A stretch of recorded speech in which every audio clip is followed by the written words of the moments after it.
నా పేరు రాజేష్, నా భార్య పేరు ఐశ్వర్య. మే 22 తారీఖు నుంచి ఆమె అలిగి ఇంట్లో నుంచి వెళ్ళిపోయిందండి. గత 7 నెలలుగా ఇంతవరకు ఎటువంటి సమాచారం రాలేదండి. పోలీసు వాళ్ళు కూడా తీవ్రంగా వెతురు, CA Pavan sir, Pandu sir అందరు వెతుకున్నారు సార్. కానీ ఎటువంటి ఆచూకీ ఎక్కడి నుంచి మాకు దొరకట్లేదు. ఐశ్వర్య, నువ్వు ఎక్కడున్నా సరే తిరిగి ఇంటికి రావాలి. నువ్వు ఎవరితోన్నా సరే తన్ని, నువ్వేమైనా తప్పు చేసినా సరే నేను సరిదిద్దుకొని ఎంచుకుంటాము, నేను వదులుకోలేము ఐశ్వర్య. సరే, ఏదైనా నువ్వు ఇంటి నుంచి వెళ్ళిపోయినా మళ్ళీ రానికి భయపడుతున్నావేమో ఐశ్వర్య. మేమేమనము, అందరం కలిసిమెలిసి ఉందాము, సపరేట్ అయిదాం ఐశ్వర్య. ఎక్కడైనా సరే ఇంటికి రా ఐశ్వర్య. పిల్లలు అమ్మ అని అంటున్నప్పుడు నా బాధ మామూలు లేదు.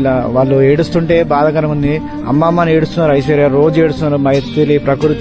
మైథిలి ఘోరంగా అయితే ఏడుస్తుంది. మైథిలి పరిస్థితి ఘోరమైంది, నా పరిస్థితి ఘోరమైంది. ఈ వీడియో ప్రతి ఒక్కరికి నేను చెప్పేది కనుక, మా ఐశ్వర్య ఇక్కడ కనిపిస్తే మీకు పోలీసు వాళ్ళకైనా సమాచారం ఏంటి, జిడిమేట షాపూర్ పోలీస్ స్టేషన్ కన్నా సమాచారం, లేకపోతే ఎవరికైనా పోలీసు వాళ్ళకి సమాచారం ఏంటండి, లేకపోతే మీరే స్వయాన్ని తీసుకొస్తే మీకు ₹1,00,000